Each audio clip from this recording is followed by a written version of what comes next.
I was wondering what your family upbringing was like. My father's a career Air Force non-commissioned officer and retired as a Chief Master Sergeant, the highest enlisted rank in the U.S. Air Force. I lived on Air Force bases my entire life. So it's a military family, a military upbringing. We traveled all around the world. I lived in New Zealand. I lived in Japan. I lived on a bunch of Air Force bases in the Midwest. I was born in Lincoln, Nebraska. And went to school at Patrick Air Force Base and Satellite Beach for a while, and eventually at Wright-Patterson Air Force Base, where I was in high school. So I would say fairly straightforward Air Force family, Air Force brat, they would say. Then I got an Air Force scholarship, and I went to MIT on an Air Force scholarship, and I was commissioned as a second lieutenant in the United States Air Force. I ended up serving the Air Force Reserve, and I ended up as a captain in the Air Force Reserve. And so I would say a lot of my upbringing had that Air Force root in it. Does that Air Force upbringing also talk about or touch upon, I don't know, some thrill-seeking element, some adrenaline rush in your attraction to Bitcoin and the ups and downs of volatility associated with it? I think that the Air Force elevates and idealizes the engineer, right? I mean, the Air Force is all about engineered aircraft and technology. So technology is a pretty important principle in the Air Force. And I think it gave me a lot of appreciation for flight, for engineering, for aerospace design, for spaceships. And that's why when I went to MIT, I studied aerospace engineering and spaceship design. And so that gave me an appreciation for systems engineering. And in systems engineering, you study higher order systems, feedback systems, servo mechanisms, cybernetic systems, and obviously mechanical engineering, civil engineering, all sorts of engineering, electrical engineering. And so when I finally discovered Bitcoin, I think I appreciated it as an engineered system, right? It's full of really, really powerful, elegant engineering structures that made it stable, right? Something like the difficulty adjustment is a first order negative feedback loop, a servo mechanism. It's the same principle you need to make a steam engine work, by the way. It's the same principle that pops up in all sorts of machines. It's a principle in electrical engineering, and it's a principle in all kind of nonlinear dynamic simulations. You need a first order feedback loop. But then the other thing I realized is Bitcoin is thermodynamically sound money, and it's a thermodynamically sound network. The idea of thermodynamically sound is very important to an aeronautical engineer, because in order to create airplanes, you normally do all the modeling and engineering based upon assumptions of adiabatic systems. And an adiabatic system is a sealed closed system, and in a sealed closed system where energy doesn't leave or enter the system, you can solve all the problems. And so they say assume an adiabatic system. And it turns out that if the system is not adiabatic, if it's not sound and sealed, you can't solve any problem. And so the real genius of Satoshi was to create a thermodynamically sound monetary system.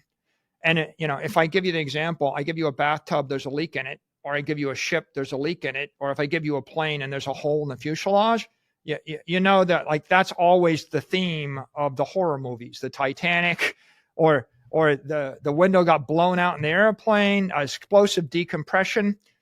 All of the catastrophes are because you don't have an adiabatic system or thermodynamically sound system.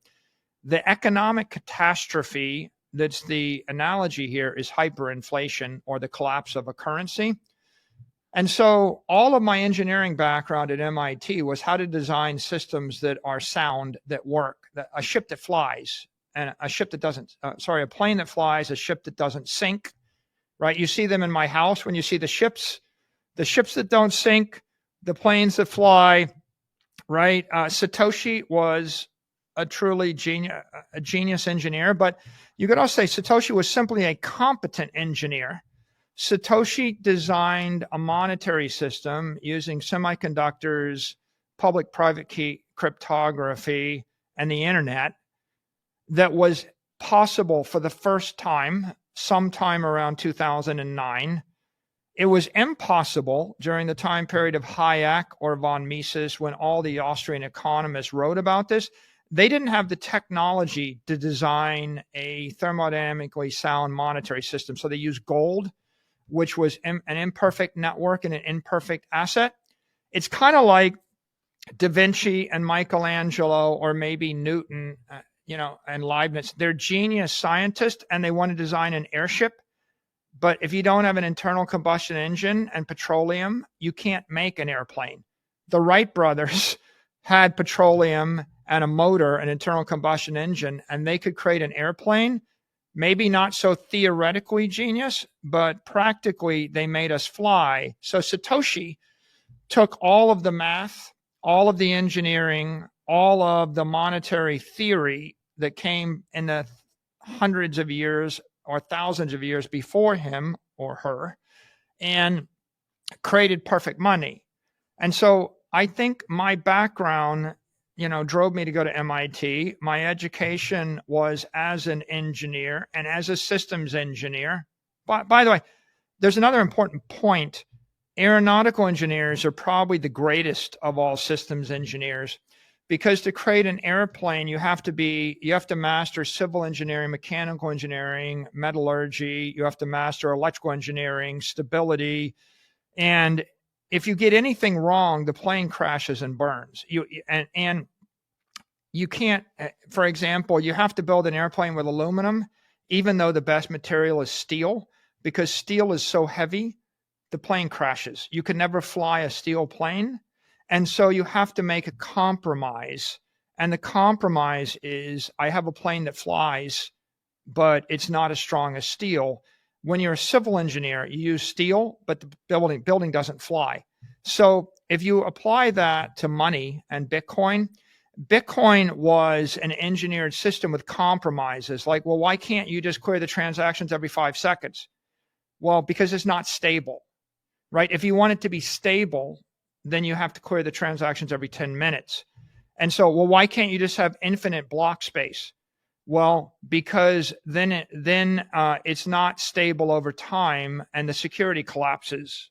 Well, Satoshi understood that if you wanted it to be stable in time and space, there was a limit to what you could achieve. Just like, well, why can't I just have a 100-story building that flies across the ocean? Well, a civil engineer wouldn't know why you can't, but an aeronautical engineer would be able to explain exactly why you can't fly a 100-story building across the ocean, right? And so my background, I think, caused me to look at Bitcoin and appreciate the beauty of the engineering. And whereas someone that doesn't have an engineering background might say, well, I'm just going to hack together something which is smarter, faster, quicker, and easier, and you end up with all the other altcoin experiments.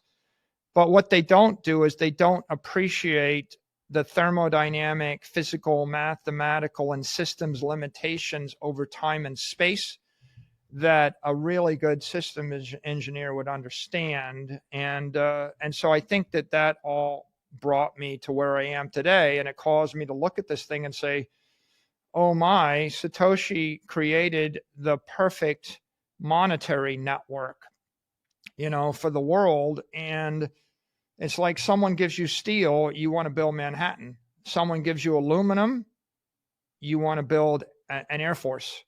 And so I see Bitcoin and I say, oh, perfect money. What am I going to build? And, so far we've taken our company, with $1 billion market cap and built it into an $80 billion company just by building off of what I view as crypto steel.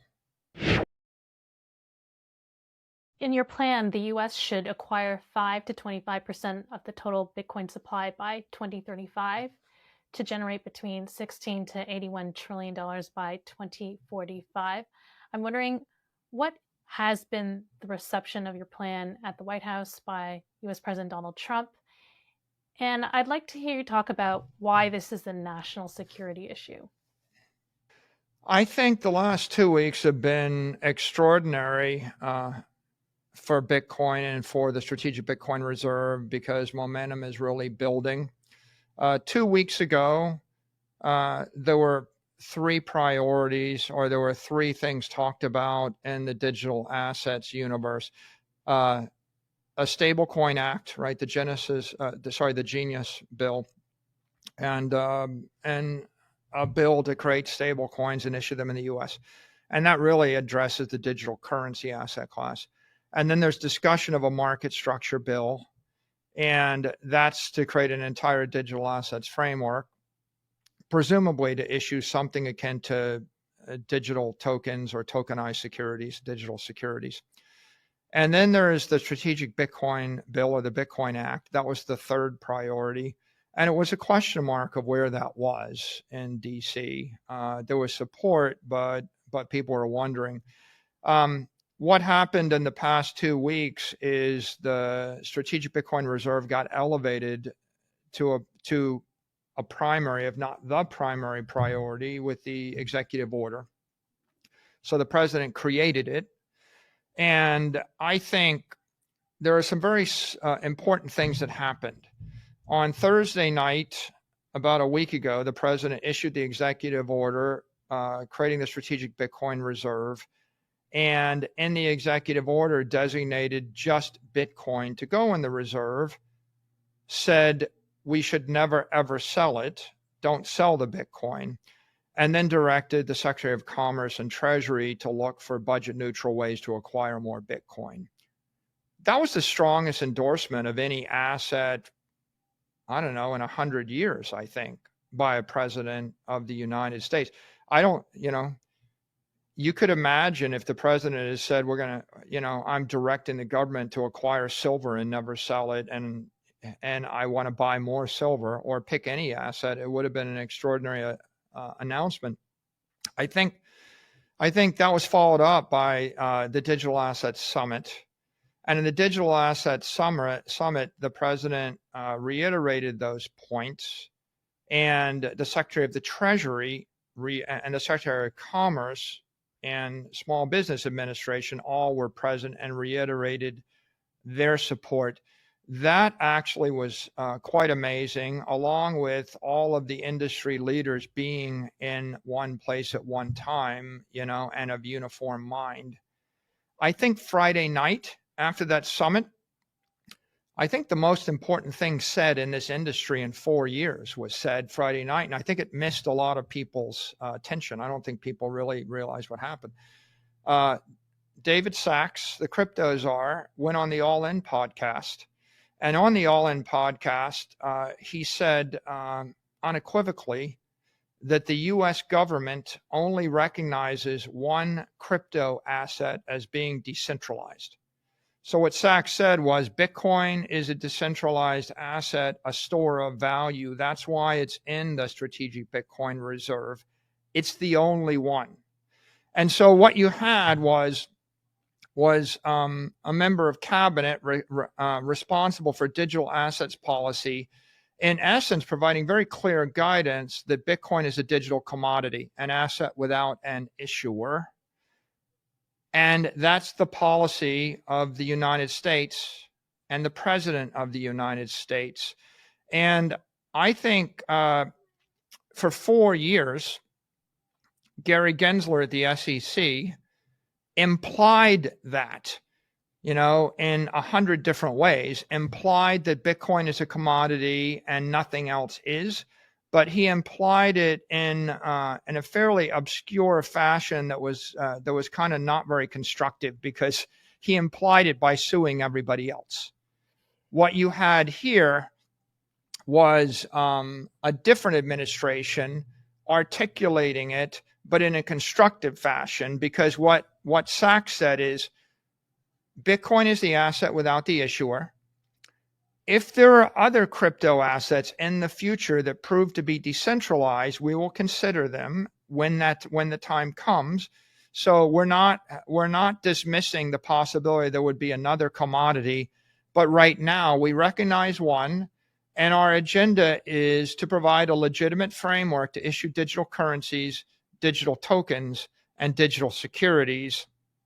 And of course, the president directed that should come to his desk by August. He said, I want to see it by August. He's actually said in the first executive order, he said within 6 months, so by late July. But basically, well, under that requirement that there is no issuer, I don't think any cryptocurrency would really qualify. Is that your estimation? No, one does. Oh, except Bitcoin. Bitcoin qualifies. But any other ones? Well, that's been the debate for a decade, right? And it's been a massive debate and a massive source of confusion, which is, are there other digital commodities? And the position of the previous administration, Christine, was you're either a commodity, in which case you can trade on a crypto exchange legitimately, or you're a security, in which case it's illegal, we're going to sue you, shut you down, or jail you. You see, so we had a false dichotomy, and in that world where you're either going to die, the best case is economic death, and you're blocked from the banking system. By the way, everybody's blocked from the banking system, even Bitcoin. Sorry. So Michael, if I'm understanding this, you don't think any other cryptocurrency qualifies to be in a strategic reserve in the United States other than Bitcoin because of its decentralization and it has no issuer? I think there's only one universally acknowledged digital commodity in the world. Okay. Right? There's only one. There's Bitcoin. I've said that, right? There is no second best. I've implied that and said that, and I've spent $33 billion based on that. So yeah, it was my view 4.5 years ago. There's one digital commodity. But Christine, there's a more important point here.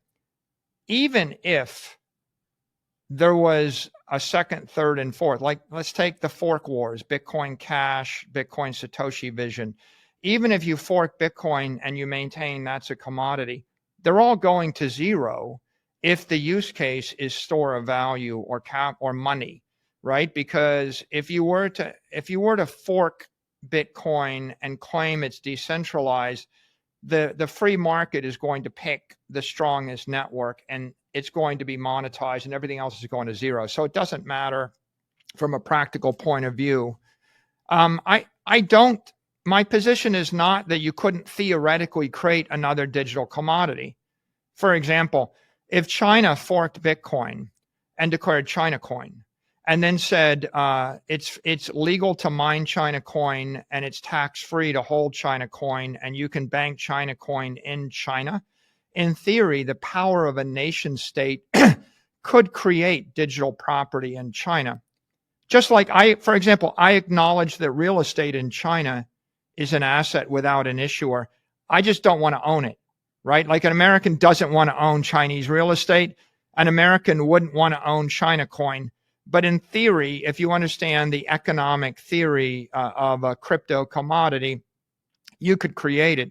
It's just very unlikely at this point you can ever create a global money that's a crypto commodity because Bitcoin has $1 trillion of smart money behind it. And the next best thing doesn't have even 1%. I mean, less than 1% of that. I wanted to touch on the question about why is this a national security issue? In my speech at the National Press Club on Tuesday, I covered this in a 30-minute presentation for the Bitcoin Policy Institute, and I would encourage anyone to go grab that. It's on my X profile. I posted it. The point that I make is that there are 4 different metaphors, 4 different ways to understand the Bitcoin network. You can understand Bitcoin as digital capital. It is the asset without the issuer. If it's digital capital, then it's going to grow to a $200 trillion plus network over time. And the value to the United States is anywhere from $3 trillion to $100 trillion if the U.S. begins to acquire that network. So, as digital capital, it can negate or retire the national debt, or it can convert us from owing 40 trillion to owning 40 trillion of net assets. So it's a very powerful financial lever. And the companies in the United States, like my company, they're capitalizing on Bitcoin. They're going to be worth 20 to 40 trillion dollars just on their Bitcoin assets if they continue to capitalize. So understood as digital capital, Bitcoin is enriching the corporations and the government itself, depending upon how much Bitcoin those entities own. That's the first metaphor. The second metaphor is Bitcoin is digital property. If you think of it as gold or cheese, nobody rents their cheese or mortgages their cheese. But when you think of it as owning 100 acres in Manhattan, if your family owned 100 acres of Manhattan 100 years ago and you owned it this year, and I asked you, what's your family doing with it? How are you going to pay your bills? You wouldn't say, well, we're going to sell our property in Manhattan. You would say, we're going to rent it, we're going to develop a building on it, or we're going to borrow against it. We're going to finance it. And so you would generate billions and billions of dollars off of 100 acres of real estate in Manhattan without ever selling it. It's property. And so Bitcoin as property means you will be able to rent it, finance it, or build businesses on top of it in the cyber economy. That would be worth $10 trillion to the United States in 2045 each year, right? We could generate $10 trillion off of the digital property that the United States buys in the strategic to pay Bitcoin off reserve. The national debt? Well, you wouldn't be a national debt. You would basically flip from being a net debtor to a net creditor, and you would generate yield. So that's a very powerful idea. Just like the company that owns $100 billion worth of real estate generates billions and billions of dollars of rental income a year. Or if I have $100 billion of capital, I can generate $5 billion a year just loaning the capital out. Would that require the rest of the world to also acknowledge the value of Bitcoin? I mean, what if China and Russia and other countries, BRICS countries, decide to create their own decentralized currency? They say, Bitcoin is too influenced by the Americans now. Let's create our own. Yeah, so the point is everyone that's tried it has failed, and everyone that tries it probably will fail against Bitcoin. Bitcoin is the winner. It's the orange dwarf. It's got the network effect, and it is the most powerful global capital asset and global property asset. So if you think about, let's take every country in Africa. You think there's a country in Africa that can launch the next Bitcoin that won't collapse against Bitcoin? Now take every country in South America. Is Brazil going to be able to launch an asset that you would want to own more? No. Now take every country in Europe. The euro is the second largest currency and the best currency in the world other than the dollar. 99% of the demand for digital currency in Europe is for the dollar. Okay, so the Europeans can't even compete against the dollar. Will the Russians be able to launch something? No. Will the Chinese? No. Why? Nobody in China wants to own anything in China, Christine. How do I know that? Because there's a law, right? The Chinese make it illegal to move more than $50,000 of capital a year outside of China. If the Chinese drop the capital control, all of the capital in China would flow out of China. And so there will be geopolitical jostling, but Bitcoin is already the winner. It's reached escape velocity. And if the US government begins to acquire it aggressively, not only are they a beneficiary, but they will force every other country on earth to adopt Bitcoin as the global capital. In fact, what will really happen is the Japanese, the Canadians, the Mexicans, the Brazilians, all the Africans, all the Europeans will immediately, well, not immediately, they will inevitably, is the right word, inevitably begin to convert their physical and financial capital into digital capital on the Bitcoin network. it becomes a fait accompli. They almost can't stop it, right? So it's one of those geopolitical moves that when you embrace the network, you force all of your allies first to adopt it, and then all your enemies have to adopt it. There's 4 different metaphors for Bitcoin. There's digital capital, there's digital property. The third important metaphor is it's a digital energy network. And the AI economy is going to be built on digital energy by moving energy, money at the speed of light, at the speed of a computer. It's a $100 trillion economy. There is one digital energy network. If you own it, if you control it, you control and participate in that $100 trillion economy.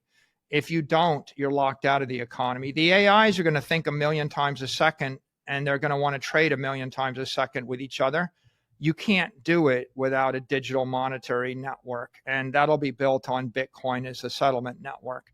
So if the entire future of the banking system and the digital commerce system and the AI economy, it's all going to be based upon digital money, digital energy, digital capital. And so that's important. And then the fourth metaphor is it's a digital defense system, because the measure of power in cyberspace is the exahash. If you want to create a system that can't be corrupted, censored, tampered with, or hacked by an AI or by another computer, you need raw power combined with the power of cryptography, a wall of digital energy or encrypted energy.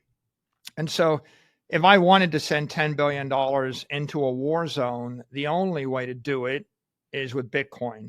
If I want to lock down a cyber system against cyber attack, where I want to authenticate it and make it tamper-proof, what you want is public-private key cryptography embedded into the Bitcoin blockchain, backed by 20 gigawatts of electricity, 850 exahash.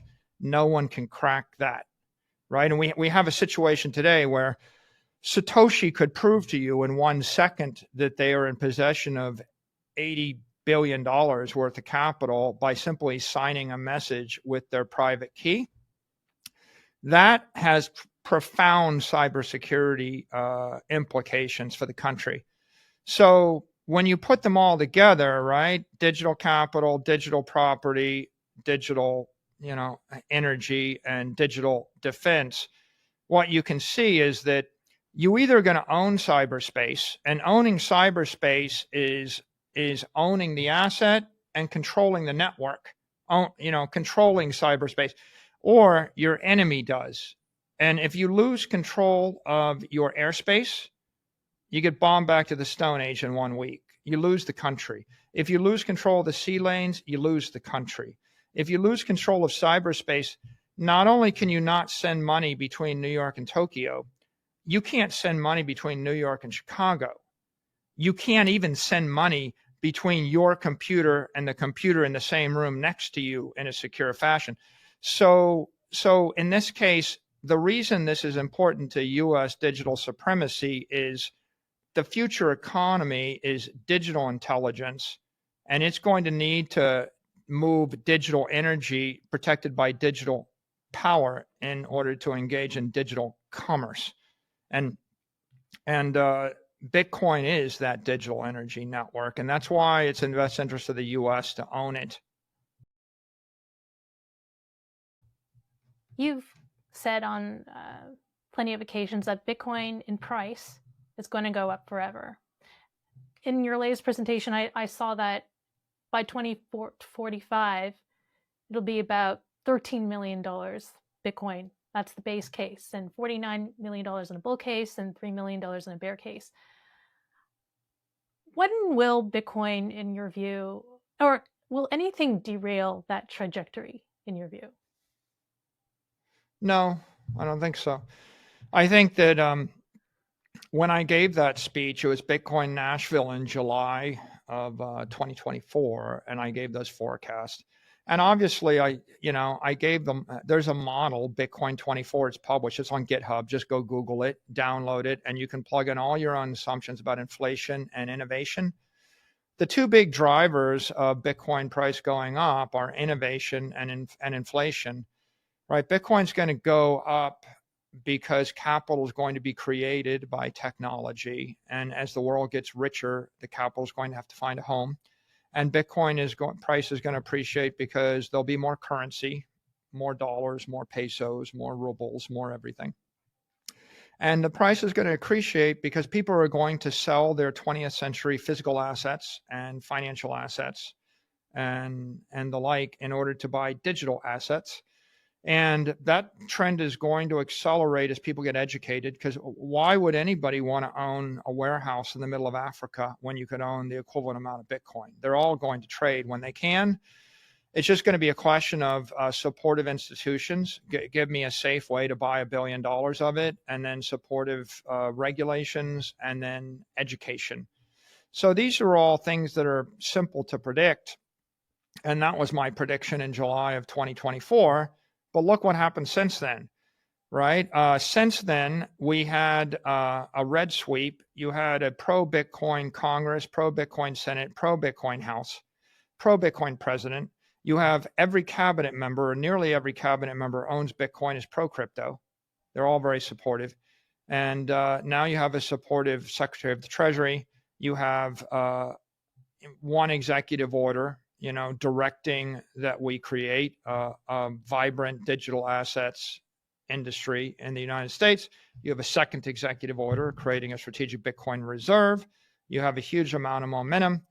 What I've seen is a sea change over the past 16 weeks. Most conventional investors and traditional investors everywhere in the world that were not interested or afraid of this asset class, they have all flipped their view to being very curious. So I've been invited to conferences in South America with the 100 wealthiest families for the first time. I've been invited to speak to all the Middle Eastern sovereign wealth funds for the first time. I've been invited to speak at Morgan Stanley's tech conference, the most prestigious one in the tech industry of tech investors, for the first time. I've been invited to speak at CPAC, the Conservative Political Action Committee, for the first time.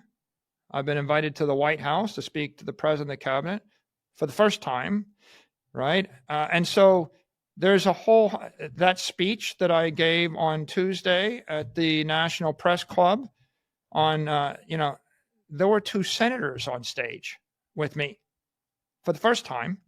And so what you have is an avalanche of institutional interest by mainstream policymakers, business leaders, investors.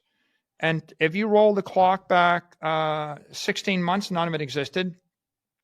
The number of institutional investors invested in spot Bitcoin ETFs went from 6 to 3,300 over 12 months. So I would say that institutional adoption is clearly afoot. Yeah.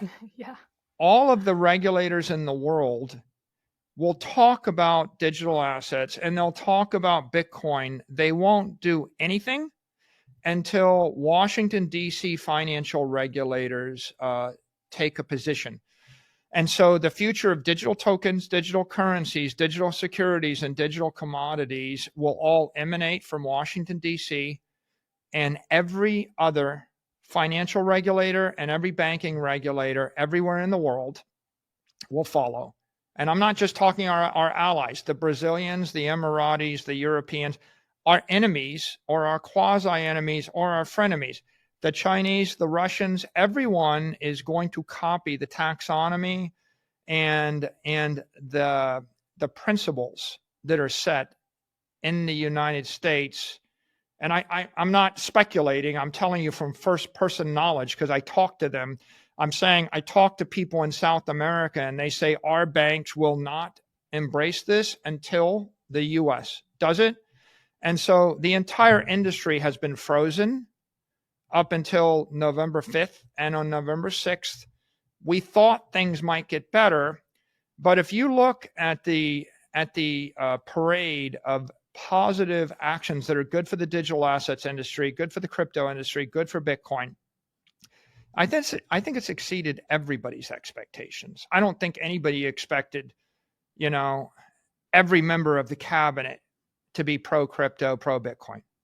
Every member of the cabinet. There isn't any, it's one thing to say, well, we elected a president that stopped suing us, right? Ended the war on crypto. But we went from a war on crypto to every crypto enforcement action getting unwound day by day to now a very, very positive, not just positive in an ambiguous way, positive in a decisive way. We're going to do this. We're going to do this week. Next week, we're going to do this. In 6 months, you better do this, right? That I think is a reason that everybody in the industry ought to be feeling very optimistic, because these are the most auspicious developments in the last 12 weeks that have happened in the entire history of the industry. Or it could be a concern if in 4 years we have a new administration that thinks very differently. I'm not so concerned about that. I think that Pandora's box has been opened. And if you look at these developments, they tend to be one way, just like a hash function is one way. There are certain things that once you've done them, you can't undo them. Once you've seen it, you can't unsee it. I'll give you an example. When the spot Bitcoin ETFs were approved in January of 2024, that opened the entire floodgate, and now 3,300 institutions own this, and we went from nothing to $150 billion. You can't undo that. A future president or head of the SEC could never say in 4 years there'll be $500 billion in these things. They can't say, well, I just decided that Bitcoin isn't a commodity anymore. It's just too much in one direction.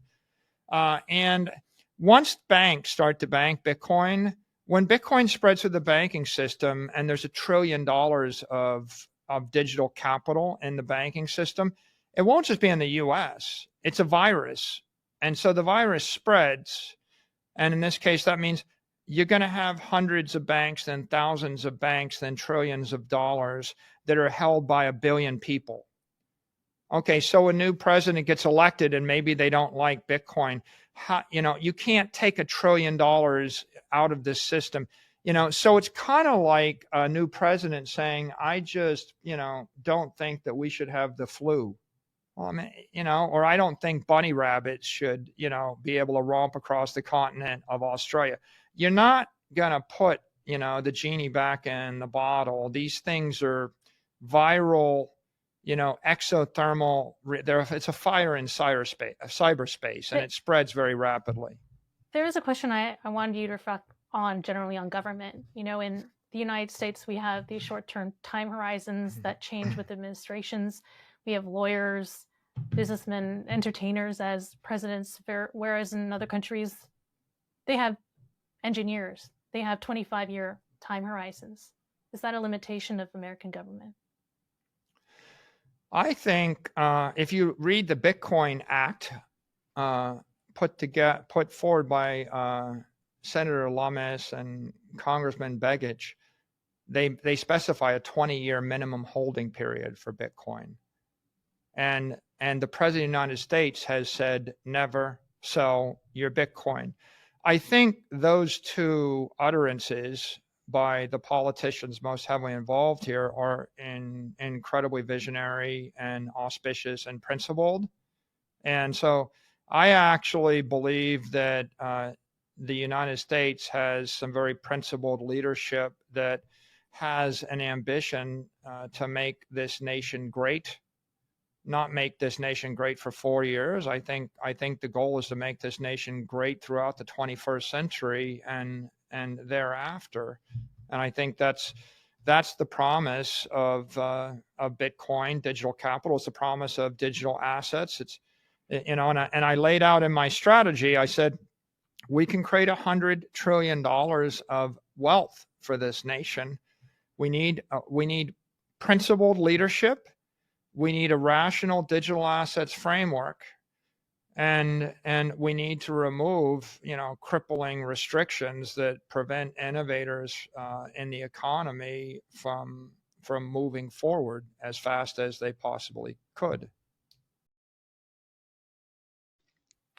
It's been an exciting year for you. Most recently, you've unveiled a $100 trillion crypto strategy at the White House. You've been promoting it in the crypto industry.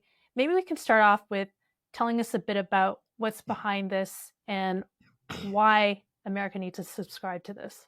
You know, I've been watching the industry for the past 4 years or so. And I think there's been a lot of confusion, a lot of controversy, a lot of conflict, and confrontation that was all unnecessary. And it was unnecessary because of a sort of a lack of vision and a lack of creativity amongst the policy makers and the participants. So, for example, in a world where the only assets that exist are securities and commodities, and in a world where it's impossible for any innovator to issue a security, then everything has to be a commodity. And that means a token is a commodity, a currency is a commodity, a tokenized security is a commodity, and a commodity is a commodity. So what we had was people very confused, thinking, well, is Bitcoin a currency competing with the dollar? Or is Bitcoin something different, a store of value competing with gold? And then is Bitcoin competing with Trump coin or any other token or not? And what's the next Bitcoin? And so I think the crypto industry was at odds. A lot of people that want to be issuers of tokens are forced to go through this kabuki dance of pretending they're decentralized when they don't really want to be decentralized.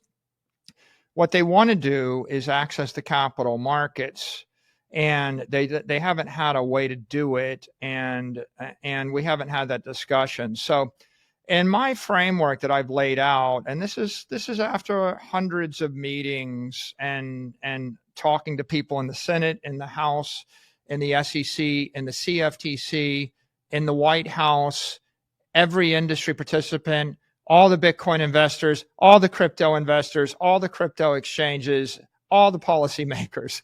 After lots of conversations and after listening to every word uttered by Gensler, by all the regulators, after listening to every minute of congressional testimony, here's my opinion. My opinion is the industry will move forward in a cheerful, constructive way with the greatest good done for the greatest number of people on earth if we define 4 new asset classes. And they would be a digital token, a digital security, a digital currency, and a digital commodity. And those 4 new asset classes would rest atop 3 20th century assets: securities, commodities, and currencies. I don't think we really want to change the definition of 20th century assets. There's just too much inertia. You can't change 100 years of securities case law. And you don't want to change the way the world trades commodities like silver and soybeans. and trying to deal with changing the definition of currencies issued by nation state, that's too jarring. So the right way to handle this is simply to say, we want to allow digital tokens to be issued by 400 million businesses, ideally in 4 hours for $40, right? And what's the use case of a digital token? It's for capital creation and for innovation. So let Trump coin be issued, let Katy Perry token or Joe Rogan coin or any token, whether it's a smart contract token or a utility token or a meme coin, or maybe it gives me access to, to a music library on a website, or maybe it gets to be a hyper complicated, token or NFT, some digital utility or some right that just stops short of being a security. And there's 400 million people that want to do it, and they want to do it in 4 hours for $40. And the reason that they can't issue a security to raise capital is because securities take $40 million, an army of lawyers and accountants in 4 years, and then you got to pay $10 million a year to stay compliant. And so, and even after you do all that, securities would only trade 9:30 to 4 on a few markets. They don't trade globally, worldwide, 24/7. So tokens solve the problem of giving capital markets access to hundreds of millions of corporations. And that's a profoundly important thing. If you have no money and you want to start a business, or you're a podcaster and you somehow want to raise capital from your customers or from investors to change your business, or if you want to innovate and say, I'm going to have a podcast that has 2 layers of access, the free version and the tokenized version. If you buy the token, you get the inside scoop and you get the comment. And if you take the free version, you don't. So if you want innovation and you want capital creation, you need that. But you need a legitimate path to do that. And so that's missing. You know, the debate for the past 4 years was, well, if you want to be an issuer, then you have to register with the SEC. And then, of course, it's illegal to trade. Okay, that doesn't work. Or you can't be an issuer. So if you pretend that you issued the token, but then you pretend that you're not the issuer, you don't control it, and it's decentralized, I won't sue you. Well, that doesn't work either, because the truth is 400 million entrepreneurs want to issue the token, raise money overnight, and use the money to do something good. So we don't have a digital token asset class in the United States. There isn't one recognized in the world. We need one. As soon as we have one, you'll see an explosion of innovation there. How do you balance that innovation with consumer protection? Because we did see this explosion of, in the ICO boom, initial coin offerings, where innovators were able to create their own token, raise money for their projects, but a lot of them, most of them ended up being scams, and people ended up losing money. So that's where we see the regulators coming in and taking their hammer, perhaps a little heavy-handed. What I'd point out there is we should just have a very principled framework, and the observation would be, if you want to issue it, you have to actually register that you're a person, right? You can't have like an anonymous secret organization issue it, because there's no one to sue. So an issuer should actually register the token. They should lay out the utility. There should be a standard data structure.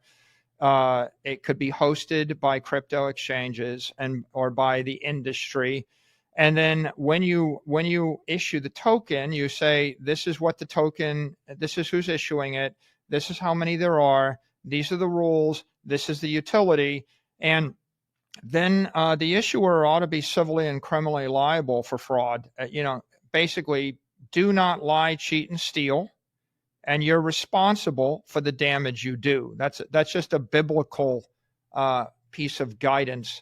And I think that you just let the free market determine that, because what'll happen is if someone does defraud someone or steal, they're going to get sued, right? If you issue a token that results in the death of a person, you're going to have a criminal manslaughter charge against you, right? So there ought to be civil and criminal law, and there ought to be consequences for the issuer.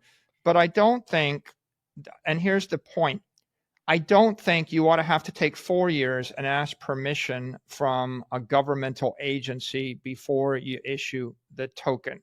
If you think about the metaphor, you don't have to wait 4 years in order to post a tweet. You don't have to wait 4 years in order to create a product.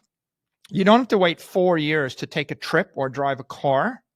Like if I told you had to wait 4 years and spend $40 million and then spend $10 million a year on an insurance policy before you can drive a car, because a government regulator wants to make sure that you don't hit some kid crossing the street, nothing would move. The truth of the matter is, if you hit a child crossing the street, you are criminally liable. And if you slam into someone's bakery, you're civilly liable. So there are consequences to driving a car, but it seems utterly silly for the government to say that everyone has to apply for permission to say something or do something, whatever that might be, out of an abundance of caution to protect the consumer. So I think that you should just have consumer protection laws, just like every other product that is created in a free market. So do you envision a new regulatory agency overlooking this new set of digital asset classes? No. if you were to tweet something that's a lie right now, we don't have an agency, right? You could be sued for libel or slander. If you drive your car into me crossing the street, we don't have a new agency. And if you start a bakery and if you bake muffins that have poison in them, right? We don't have a new agency, right? You don't need to create a new agency for consumer protection. We've already got courts. We've already got criminal statutes. You're not allowed to kill people. You're not allowed to steal from people, right? So you don't need a new agency. We've already got the law. So my view on digital tokens is we ought to just let issuers issue the token and hold them liable for the damage they do. In egregious examples, there'll be criminal liability. Someone will go to jail. So it's the issuer that would have the liability because they're doing, I guess, the KYC of the people who want to release these tokens? The issuer would have liability, but not for KYC. I think that with these digital assets, all the digital assets ought to circulate freely, friction-free, at the speed of light, at the speed of a computer. So a digital token, a digital currency, a digital commodity, and a digital security all should circulate. No KYC, no AML, friction-free. That's how you're going to make the economy work. But the issuer should have liability for fraud. So if the issuer says, I'm selling 10 million, CoinDesk tokens, and then you actually dump 1 billion CoinDesk tokens, it's fraud. You could call it wire fraud. You can call it consumer fraud, right? It's kind of very straightforward. I don't think we need more. And again, if CoinDesk issues a token that pays off on the murder of me, right? Well, that's criminal act, right? So maybe you're breaking a criminal law and you ought to be liable as the issuer. But I don't think you need any other agency, right? And that's the point of a digital token. We should see 10 million tokens issued. And by the way, you're right, most of them will fail. Just like 10 million people tweet every morning and most of the tweets don't go anywhere. And 10 million new mobile apps get created or millions of Chrome extensions and millions of iPhone apps. Most of them fail. Most businesses fail. That's okay. Like 99% can fail, 1% will be revolutionary and they will change the world. And I think the whole point of the capital market is people ought to be free to innovate, right? And the problem in a socialist environment where the government decides is that no one has any freedom to do anything, right? At some point when the government tells you can't create a business, you can't speak, you can't drive a car, you can't move, you can't create a product, right? You end up with sort of a collapse. So let me move on from that though, because I don't think we want to spend the entire interview talking about just digital tokens. I think that if you go to digital currency, the real point is an issuer, a corporation, whether it's Circle or Tether or a bank, ought to be able to issue a digital asset that's backed by currency. So if I want to sell $1 billion of digital stable coin, I ought to have $1 billion worth of currency in a bank. It ought to be 1-for-1 backed, right? And that's not the same as a stable coin. Like it's not UST backed by Luna, right? It's not, that would be a token, by the way, right? If you create a token which you purport to be stable at $1, okay, you're kind of a fool to trust it. But if I create a digital currency, then I issue $10 billion and I buy $10 billion of treasuries, and it ought to be sort of a regulated entity. And the issuer ought to be liable to the government and ought to be liable to the buyer for fraud, right? And that's kind of very straightforward. But then the digital currency ought to circulate friction-free at the speed of light. And the benefit of that is that the stablecoin industry will go from 50 billion in the US to 10 trillion. And we will export $10 trillion worth of US dollars to the rest of the world. And probably everybody in Africa and everybody in Asia will start using the dollars. Maybe the Europeans will flip to the dollar, right? It would be great for the world's reserve currency. And so, and it would be great for the 8 billion people on the planet that have to use a defective currency as a medium of exchange or a short-term store of value. So if the digital economy relies on stablecoins, why do we need Bitcoin? I know you're the master of the Bitcoin reserve strategy, so tell me where that enters the picture. Yeah, because if you think about money, money decomposes into currency and capital. So if you live in Argentina and by law you're required to pay your tax bill in pesos, you're going to need ARS. You're going to need local currency. And if the currency is losing 20, 30, 40% of its value a year, then you would hold that for 4 weeks. Then if you needed money for the next 4 weeks to 4 years, call that midterm money, you'd probably want to buy the dollar. So you would have in your checking account USD. You wouldn't hold Bolivar, you wouldn't hold Naira, you wouldn't hold any of the really weak collapsing currencies. You wouldn't hold any Syrian or Afghan or Iraqi currency. So in that case, you always want to hold the US dollar. But if you need to hold the money from 4 years to 400 years, there is no institution or wealthy individual that would ever claim that the majority of their assets are held in dollars or pesos. They're holding capital assets. And those capital assets are split between 3 things.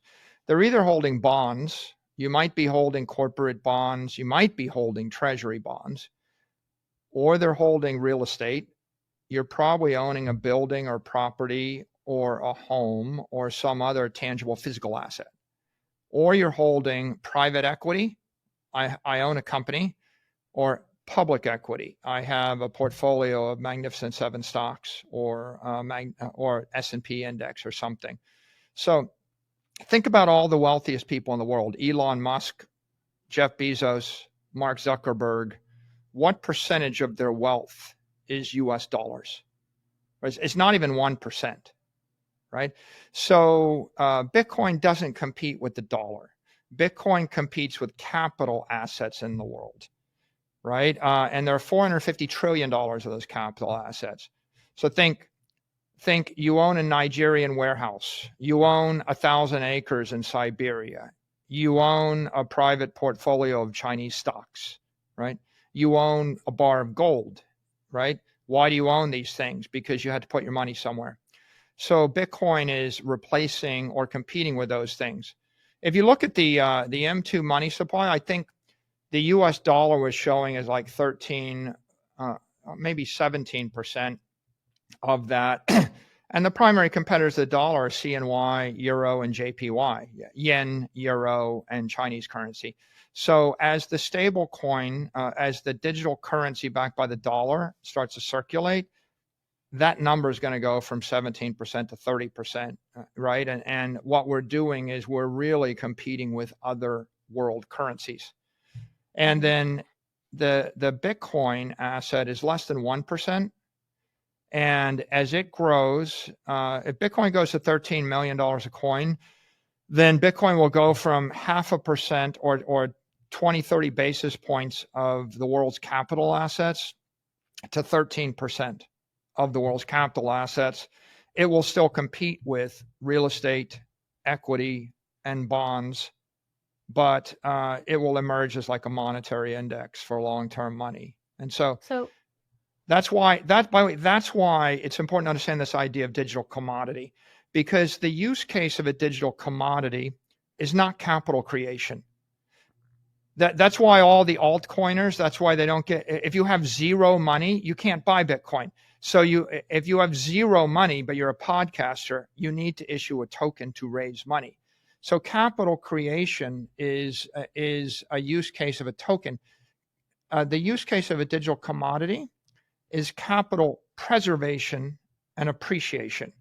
If you already have money and you want to store your money for 100 years without worrying about risk, then you want to put it in a savings account.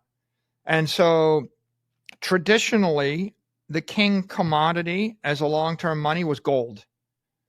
And what happens is gold demonetizes silver, and silver demonetizes copper, and copper demonetizes glass beads, and they all demonetize the giant stone coin of the Yap people, or bales of tobacco. And so Gresham's law says the strongest money wins. In the end, there can be just one. We're all going to go to the strongest form of money. So the strongest form of long-term money, which I'll call capital, is Bitcoin right now. And all these other assets are going to be traded in for Bitcoin. And there's no point creating a second or a third Bitcoin because there's only one network that's going to win. The rest are just going to collapse against it. But the real point here is you want a commodity to be a store of value, and it needs to be an asset without an issuer. And so if you look at all these asset classes, what you have is digital tokens, an asset with an issuer with very light regulatory touch. You can issue it overnight. A digital currency is an asset with an issuer, but it's just pegged to a nation state currency. A digital security is an asset with an issuer, but it's really tokenized stocks or bonds. So it's like BlackRock releasing tokenized Apple shares or BlackRock releasing tokenized S&P index. It would be a token that circulates on a crypto exchange at the speed of light 24/7 globally, but does have an issuer. And Bitcoin is special because it's an asset without an issuer. And why would you want an asset without an issuer? Because you're a company that doesn't want to trust any other company, or you're a country that doesn't want to trust any other country, or you're a saver that wants to store your money for 200 years, and you don't expect any company to last 200 years, and you don't expect any government to last 200 years. You just want your family to be rich forever. And so Bitcoin appeals to the people that want immortal capital. And you can see if you lay out this taxonomy, there's 4 quadrants. You need them all. You need short-term money in order to make payments. You need tokens to create capital. You need to tokenize securities, because otherwise, how do you innovate or create more efficiency in the world capital markets? And then you need a commodity to store and protect your capital. And once you see all 4 of them, you realize they should all be designated as new asset classes. The rule ought to be the issuers have an obligation to not lie, cheat, and steal. They're responsible for the damage they do. The exchanges should have the ability to trade these things at the speed of light with anybody or anything, any machine. And then they should have obligations. Don't lie, cheat, and steal. Don't assume a conflict of interest. And then the holders ought to have a right to self-custody. You ought to be able to own your assets, custody your assets, and transfer your assets freely. So I think that what we all agree with is there ought to be no AML, KYC frictions on asset transfer, because that destroys the utility of all these digital assets. And to the extent that you want to enforce consumer protections or investor protections, you should put the obligations on the issuers. And that way the economy starts to grow very, very rapidly.